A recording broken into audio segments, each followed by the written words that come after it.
Hello, we're here on Parliament Square, stood right in the shadow of the Houses of Parliament. Not enough in the shadow for my liking.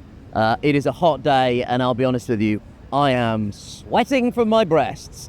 The reason that we're here is we're taking part in a historic day. About 700 people have come down who volunteer at food banks across the country, and also some people that are actually having lived experience of using food banks to try and pressure the government over these round of new welfare cuts that they're proposing. I'm here with Emma, the CEO of the Trussell Trust. Emma, we hear things like food bank use is skyrocketing. What are the reality of some of the numbers on this issue? Yeah. So we know from our research that 9.3 million people, including 3 million children, are facing hunger and hardship.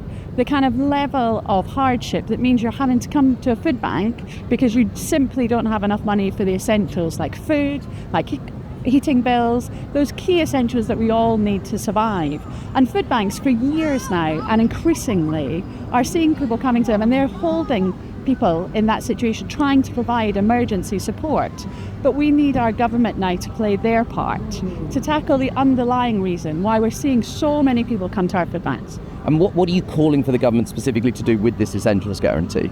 So the Essentials Guarantee is really simple. It's about saying, at the very least, our universal credit, so our social security system, which should be there to protect us all, should cover the cost of essentials. At the moment it's not, which is why we're seeing so many people relying on food banks to get by. So we're asking them to take steps towards making sure that we can guarantee people's our essentials, that the level at which we pay our social security is enough to cover food, essential heating bills, essential travel costs, those core essentials we all need to get by. Today in Parliament, a bill starts to go through Parliament that will see £7 billion worth of cuts to disabled people's social security, when we know that 3 in 4 people who are coming to food banks are disabled.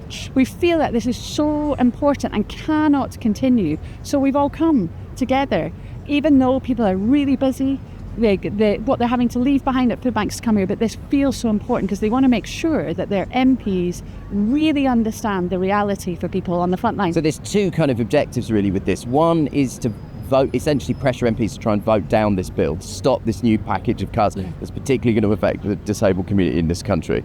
And two, is to kind of get them not only to reverse those cuts, but to actually increase the provision of universal credit so it covers these specific essentials. Absolutely. We're asking them to look for independent advice on the level at which universal credit needs to be set in order to cover the cost of essentials, and then set it there, or at least be moving us towards that. They've taken steps saying they'll increase universal credit from 2029 by £5 a week. Let's do that now. We know it's not meeting the cost of essentials now. Let's take that step earlier in April 2026. I'm here with Brian Leishman, the hottest man in Westminster. Shirt, tie. Well, I think at least the hottest man in Westminster, London, Europe, possibly Northern Hemisphere. I think my first private member's bill has got to be relaxing the dress code in Westminster. Brian, talk to us about what's going on today. This is a huge day. This is the first reading of this bill, right? It is, yes, and it's diabolical welfare reforms that the government have put forward. The sort of reforms that, to be honest, are going to impoverish so many people across the country. When we think about perhaps 1.2 million people losing their eligibility for PIP, that is a disgrace. That's personal independence payments, right? That's exactly it. Yeah, that's the sort of payments that, to be honest, are genuinely life-saving for people. And we hear, statistics in the press, and we talk a lot on the shows about the various statistics, but you're a member of Parliament, you're hearing directly from your constituents. What are you hearing from your constituents about food bank usage? Oh, my inbox issue is absolutely inundated with people that are struggling, because what we've seen over the last 14 years has been chronic austerity. The sort of policy that has been designed to make people poorer and basically make people and communities all across the United Kingdom worse off. Food bank usage has escalated dramatically, and we've got to basically address the real reason as to why that's happening. I mean, we kept hearing during the election campaign, no return to austerity, no return to austerity. This feels a lot like a return to austerity. Well, I'll be honest with you, there's no way it can be sold as an end to austerity when you're cutting £5 billion from some of the most disadvantaged and vulnerable people in our society. What we've got to do, what every Labour government should do, is we should be trying to alleviate poverty, lift people out of poverty, not put people in. You said you're going to vote against this bill. Absolutely. Do you have a sense of the number of Labour MPs that are also going to be rebelling on this? When I speak to other Labour MPs, there is a good amount of us. There is a good amount of us that still cherish and hold so dear the real founding principles and the values of the Labour Party. And those founding principles are social justice, equality, building a society that looks after the most disadvantaged and vulnerable. That's why I joined the Labour Party, that's why I became a Labour councillor, and that's why I ran for Parliament to become a Labour MP. And there will be some serious pressure being exerted behind the scenes on MPs. Are you worried about the threat of deselection? I'm worried about doing the right thing, and I'm worried about being a good constituency MP. There are so many people that voted for me, there were so many people that didn't vote for me. But whether they voted for me or they didn't vote for me, they wanted a member of Parliament that was going to come down to Westminster and represent their interests. And that's what I'm doing. I am not the Labour Member of Parliament for Alloa and Grangemouth to impoverish people. I want to improve things for my community. I'm here with Green MP Sian Berry. Sian, what are your constituents telling you about food bank usage? Brighton's got an incredible community of people who've sprung up right through austerity to put together food networks, food co-ops. There are traditional food banks as well, all over the city. It's a real partnership with everybody, and all they're telling me is how much demand is going up, how many more people are needing to use this, and the fears they're hearing about these cuts to benefits that are coming forwards as well. Things are bad enough already after all the years of austerity, and they just don't want to see it get any worse. Why do you think that there's a unwillingness to engage with this issue so far from the Labour frontbench? We should make a distinction between the frontbenchers and the backbenchers here, right? That is absolutely correct. And I think the whole cabinet is being led by a big spreadsheet at the moment. They've all been given numbers that they need to cut out of their budgets. And if you are Liz Kendall in the DWP, you're being asked to do harm, and the Treasury is not accepting that. And how much are you in communication with Labour MPs? Because we often see, especially around election time, there being soft cooperation happening on the right of the political spectrum. How much cooperation is going on between you guys and Labour backbenchers who are thinking of rebelling and the Liberal Democrats? Is there cross-party conversations that are happening? There are a lot of those, and I wrote to every single Labour MP saying, please vote against these cuts, please make a commitment, we can change course. I think more and more Labour MPs are expressing in private their dissatisfaction, their worries about this, not just their political worries, but their genuine worries for constituents. We're all hearing from hundreds of constituents every week about these issues, and no MP can ignore that kind of outcry. So I'm now going to go and do what I came down here to do, which is host the welcome event for the mass lobby. Let's go do it. I am delighted to introduce our MC for the morning, comedian, TV and podcast host, and Trussell supporter, Nish. It's an absolute pleasure and an honour to be here. Firstly, I thought it would be disrespectful for me to be in front of you all in a t-shirt. I apologise if I begin perspiring from my breasts. So, most people living in this country want a social security system that is fit for purpose, and like our NHS is available to every single person that needs it in this country. That is why we are here today. So I just hosted the welcome event for the lobby day. It was an incredibly inspiring thing. They had 3 people up there from the Essential Voices group, which is a group of people with lived experience of living on universal credit and benefits, who talks us through what it's like on a day-to-day, week-to-week basis for them. We're now going to go and speak to a few more people from that group right now. I'm here with John. John, thanks for talking to me. Why have you come down today? We are lobbying our MPs to go into the Essentials campaign and using my own experience of using the food bank. How much of a lifeline were the food banks for you? So I used the food bank many years ago when I was homeless in London. They were a place of safety. They were welcoming. I don't think I would have survived as well as I did if they weren't around. But you're all here essentially to try and ask the government to make policies that mean food banks don't have to exist, right? Exactly. We are one of the 6th richest country in the world, and we have food banks.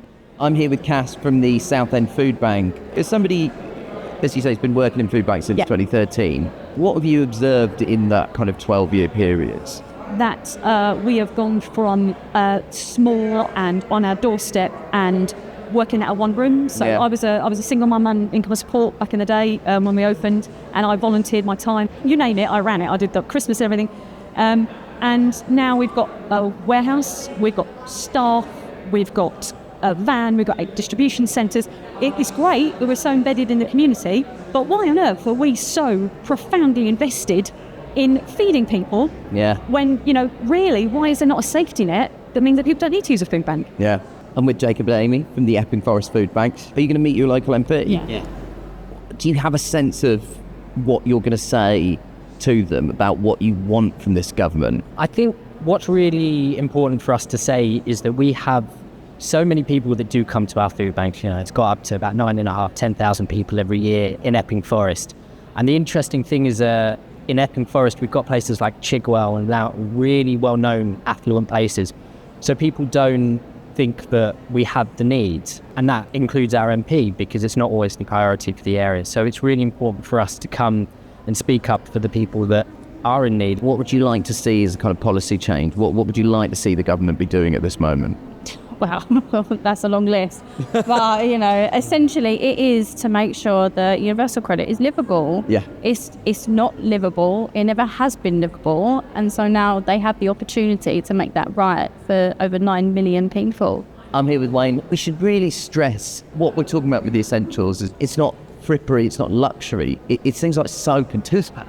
No, absolutely. And I meet a lot of people, unfortunately, who are at the point of crisis. I often say to people, with the best will in the world, I hope we never meet again. By which I mean that I hope that they can go on to have far more fulfilling experiences than the crisis of coming to a food bank. So yes, this campaign, given that inflation has risen, given that there is a very real need for people to have more money in their pocket to be able to afford the very basics of life, then yes, 100%. It's a very simple request. And to be honest, it's kind of crazy that we're even standing here talking about it needing to happen, that it isn't just automatically something that's already happened. I'm with Helen Bernard from the Trussell Trust and former guest on PS UK. Welcome back. Thanks for being here.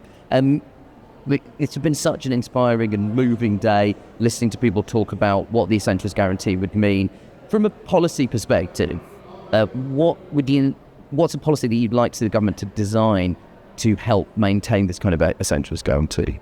Well, at the moment, universal credit is not set with any reference to how much essentials actually cost, which is extraordinary. So what we want is for the government to bring in legislation that would say there will be an independent body that will assess what is the amount that you need to cover just your bare essentials. They would then use that to help decide what level universal credit is set at. It seems unfathomable that the figure for universal credit would essentially, is it just sort of plucked out of thin air? I don't really understand how you arrive at that figure without having an independent panel that tells you what people actually need on a week-to-week basis to survive. Yeah, it is extraordinary. It's been that way for decades. It's been that way from the beginning, that benefits were never set with reference to how much does stuff cost people. But how does that... So does that work? I know. So basically, every year you have a political debate about how much to raise it. Is it with inflation? Is it a bit more than inflation? Is it freezing it? We had at one point a 4-year freeze in universal credit while prices were going up. But it means every year it's basically a political football. Yeah. And it doesn't have any connection to the reality on the ground. What food banks and people who are experiencing severe hardship are telling us today, it's not connected to that at all, which, you're right, is crazy and is extraordinary. So great to hear from people with lived experience of both being on universal credit and also volunteering at food banks. Now we're actually going to go back to Parliament to speak to another MP. I'm very excited to be here with Wendy Chamberlain, Lib Dem MP and chairperson of the All-Parliamentary Group on ending food banks. Is that the official Yeah, title? ending the need for food banks. Need to be really clear about that, because I have had they're not constituents who say the food bank does so much good work, it's really important in the community. It's ending the need for food banks, and specifically these emergency food distribution that Trussell obviously leads in terms of number of food banks. There's a huge amount of public support for a version of the Essentials Guarantee that Trussell are calling for. Why is that not translated into political will so far? I think just because historically the benefit system has not been set up to look at what a sufficiency looks like. It's been set up as, arbitrary in numbers, and then we increase them every year. And what we have seen, and the food bank use was going up from 2016 onwards before COVID, is what we're seeing is with the cost of living, the increases that we've seen in housing, the insecurity of housing, employment, etc., means that the benefit increases have just not kept up with the actual cost of living, and that's what surely sufficiency is about. People who listen to the show will know that I'm very happy to showcase my ignorance as often as possible. But I must confess I was completely shocked by the idea that the figure around universal credit is not particularly based on specific consultation about need, and it's been linked to inflation, which again, as we know, it hasn't. Prices on, gas bills, electricity bills, your weekly shop, that has been increasing way out of step with inflation. Wages have stagnated in the last 17 years. That's baffling, right? That's not a situation that can continue. No, I don't think it can. I mean, certainly when I'm speaking to constituents or organisations like, Citizens Advice in my constituency, people are coming to them in crisis and they're already in negative budgets. And then at the moment, we've got some transition activity around, people on legacy benefits moving on to universal credit, where the 5-week wait means that we're putting them even more into distress. Yeah. They've then got rent arrears with the council, and that just makes things really, really challenging. And in terms of food banks, the data is there that when the £20 uplift happened during COVID, demand for food bank use went down. Yeah. So let's not pretend that people are on benefits and utilising that money in a not thoughtful or planned way. They are doing it to manage the essentials. So it's something that I think the public want. It's something that if we examine the sector and the numbers and data, we can see that it would make a tangible benefit to people's lives. So is there political will for something like this to happen? I think there has been. And in this Parliament, obviously, big Labour majority, lots of interest from Labour MPs, and indeed we've already had a government minister in to see the group. But the £22 billion black hole seems to be some of the challenge. But let's be honest, it's going to cost a lot of money, and we've got a government that says that there isn't a lot to go round. I mean, we're not talking about a partisan thing here. You sit on an all-parliamentary group, you're working with MPs from totally across the political spectrum.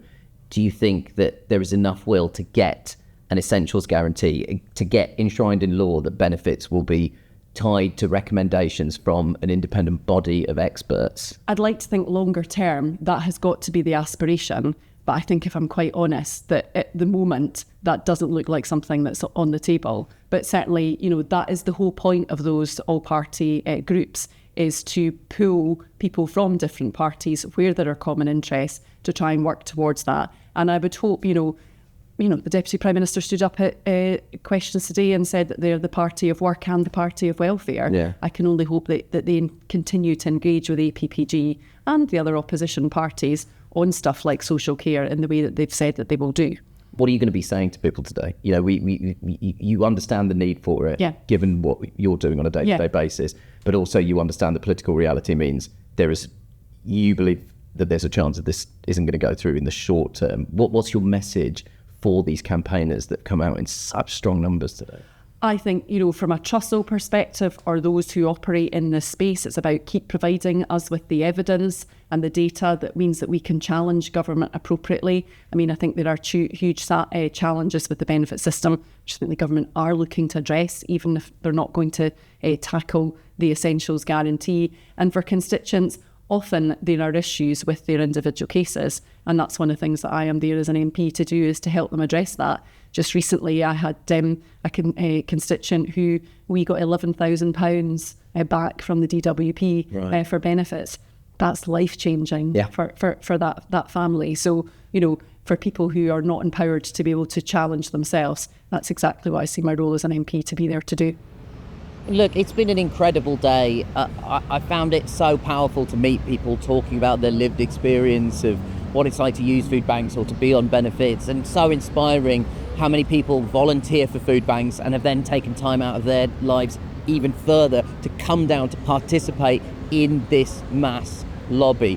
What they're demanding seems incredibly basic and like absolute good common sense that the benefit system and the amount of money you receive on benefits is enough to cover the basic essentials a person needs to get through their day-to-day lives. We are talking about people choosing whether they're going to feed their children or buy toothpaste. That is the situation that people are being driven into in this country. It is absolutely illogical that the amount of money that people get from the benefit system is a figure that's essentially selected arbitrarily and is linked to inflation when the cost of living is increasing at a pace that cannot keep pace with inflation.